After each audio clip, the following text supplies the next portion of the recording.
اللہ تعالیٰ کی صفات تو ان کو بھی مان لینا، اور بس ذاتی صفات جیسے اللہ تعالیٰ کے لیے پنڈلی ہے، اللہ تعالیٰ کے لیے ہاتھ ہے، اللہ تعالیٰ کے چہرہ ہے، یہ بھی ماننا بغیر کسی تعبیر، بغیر کسی تحریف کے، بغیر کسی تمثیل کے، بغیر کسی تشبیہ کے، بغیر کسی تعطیل کے مان لینا۔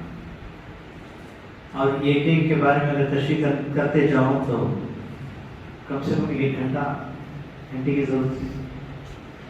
ان تمام میں جائے بغیر دعوت کے اندر یہ چیز کیسے کام آئی؟ جیسے توحید ربوبیت بتا کر ہم دلیل بتا کر توحید الوہیت کی طرف جیسے دعوت دیتے ہیں، اسی طریقے توحید اسماء و صفات بتا کر ہم توحید الوہیت کی طرف دعوت دے سکیں۔ یہ کیسے ممکن ہے یہ دیکھنا ہے۔ جسے میں نے کہا کہ یا کیا ہے، یا ایھا الناس اعبدوا ربکم الذی خلقکم، ایسی بے شمار آیتیں کہ لوگوں توحید الوہیت کی طرف آؤ، اللہ کی عبادت کی طرف آؤ، اس لیے کہ اللہ تعالیٰ یہ ہے، یہ ہے، یہ ہے، اللہ تعالیٰ کی ربوبیت کی صفات وہاں پر بیان کر دی۔ تو سوچنے پر آدمی مجبور ہو جاتا ہے، کیا وہ ہے وہ ذات جو زمین کو بچھونا بنایا، آسمان کو چھت بنایا، اوپر سے بات، تو وہی تو عبادت کا مسئلہ ہو سکتا ہے۔ آدمی سمجھنے پر مجبور ہو جاتا ہے اور اس اللہ پر ایمان بھی لے آتا۔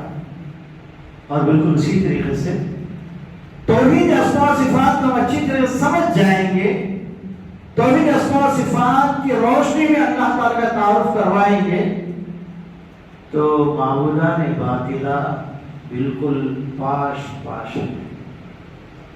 ختم، ان کے ذہن سے نکل جائے گی۔ اللہ کی عظمت اور اللہ تبارک و تعالیٰ دونوں چیزوں سے اللہ تعالیٰ نے ارشاد فرمایا وما قدر اللہ حق قدره بل الارض جميعا قبضته يوم القيامة والسماوات مطويات بيمينه سبحانه وتعالى عما يشركون۔ اللہ تعالیٰ ارشاد فرماتا ہے کہ اللہ تعالیٰ کا اندازہ جیسے لگانا ہم نے لگایا ہے، اللہ تعالیٰ کو جیسے سمجھنا ہے ویسے ہم نے سمجھا ہے۔ اللہ تعالیٰ کی ذات تو وہ ذات ہے، 7 آسمان اس کی ایک مٹھی میں آ جائیں گے، 7 زمین اس کی ایک مٹھی میں آ جائیں گے۔ اللہ تعالیٰ کی ذات بات کیا مطلب؟ اللہ تعالیٰ کی عظمت یہاں پر بیان کرنا مقصود ہے۔ حدیث میں آتا ہے جیسے کہ عبداللہ بن عباس رضی اللہ عنہ سے مروی ہے، السنن ابن ابی عاصم میں بھی حدیث مروی ہے، نبی کریم صلی اللہ علیہ وسلم نے ارشاد فرمایا وَمَا السَّمَاوَاتُ السَّبْعُ وَلَا الْأَرَاضِينَ السَّبْعُ إِلَّا كَحَبَّةِ خَرْدَلٍ بِيَدِ أَحَدِكُمْ أَمَامَ الْعَرْشِ۔ 7 زمین کچھ بھی نہیں، 7 آسمان کچھ بھی نہیں، بالکل ویسے ہی عرش کے سامنے جیسے تمہارے کسی کے ہاتھ میں رائی کا دانہ۔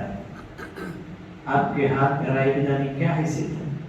اس عرش عظیم کے سامنے آسمان و زمین کی حیثیت رائی کے دانے کے برابر بھی۔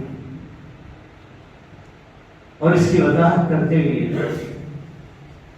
علامہ ابن کثیر رحمۃ اللہ علیہ نے بڑا بہترین انداز سے سمجھایا، سورہ مطففین کے اندر چلی جائے گی۔ کہا کہ دیکھیے کہ اللہ تبارک تعالیٰ نے آسمان بنائے، زمین بنائے، کچھ اللہ تعالیٰ نے علویات بنائے، کچھ سفلیات بنائے، اوپر علیین رکھا، نیچے سجین رکھا۔ اس کی وضاحت کرتے ہوئے علامہ ابن قیم رحمۃ اللہ علیہ نے کہا کہ زمین جس کے اوپر بہتے بستے ہیں، اس کے نیچے کتنی زمینیں ہیں؟ 7 زمینیں۔ یہ آسمان ہم جو دیکھ رہے ہیں اس کے اوپر اور کتنے آسمان ہیں؟ 6 آسمان، پورے 7 آسمان۔ تو علویات جیسے اوپر جائیں گے ویسے ویسے وسعتیں بڑھتی جائیں گی، بڑھتی جائیں گی، بڑھتی جائیں گی۔ زمین سے زیادہ وسیع کون ہے؟ پہلا آسمان۔ پہلا آسمان سے بھی زیادہ وسیع پھیلا ہوا دوسرا، تیسرا، چوتھا، 5واں، 6واں اور 7۔ اس کے اوپر بہت سی چیزوں کا تذکرہ آتا ہے کہ جنت اس کے اوپر ہے، اور جنت کا پہلا درجہ 7ویں آسمان سے بھی یقیناً وسیع، یقیناً وسیع، اور اس سے زیادہ وسیع پھیلا ہوا دوسری جنت ہے، تیسری جنت ہے، چوتھی جنت، ایسے جنت کتنے درجے ہیں بتائیے؟ 100 درجے. 100 درجے کس کو معلوم ہے؟ اس کا نام کیا ہے؟ جنت الفردوس ہے. وَإِذَا سَأَلْتُمُ اللَّهَ فَاسْأَلُوا الْفِرْدَوْسَ فَإِنَّهَا أَعْلَى الْجَنَّةِ وَأَوْسَطُهَا. کریم صاحب نے ارشاد فرمایا اگر تمہیں مانگنا ہے جنت الفردوس مانگو، اور جنت الفردوس سب سے اونچی جنت اور اس کا چھت عرش الرحمان. اگر تمہیں مانگنا ہے تو جنت مانگو جو سب سے اونچی ہے، سب سے بہتر ہے، بلکہ سب سے وسیع تر بھی ہے. زمین کے اوپر آسمان اور ایک آسمان اور ایک آسمان اور ایک آسمان اور ایک آسمان، بس وسعتیں بڑھتی گئی. جنت، پہلی جنت، دوسری جنت، تیسری جنت، سب سے وسیع ترین جنت جنت الفردوس ہے. جنت الفردوس کا عرش یعنی چھت عرش الرحمان. بس سمجھیں؟ اس عرش الرحمان کی مثال نبی کریم صلی اللہ علیہ وسلم نے فرمایا کہ اس عرش کے سامنے ساتوں زمین ساتوں آسمان ویسے جیسے تمہارے کسی کے ہاتھ میں. تو اتنے بڑے معبود برحق، اتنے عظمتوں والے اس پروردگار کو ہم لا کر کہیں کوئی کہتا کہ میرے سینے میں اللہ کا عرش ہے، مطلب ہے کہ میں دراصل آباد میں ITI پڑھنے کے لیے بہت سے طلباء آئے تھے مختلف مدارس سے. میں نے جا کر سے پوچھا کہ اللہ تعالیٰ کہاں ہے؟ قلب المؤمن عرش اللہ. سے حدیث پڑھی گڑی ہوئی، مومن کا دل اللہ کا عرش. تو اس کا مطلب کیا ہوا؟ تم بڑے ہو گئے، اللہ تعالیٰ کا عرش چھوٹا ہو گیا، یہ بتانا چاہتے ہیں.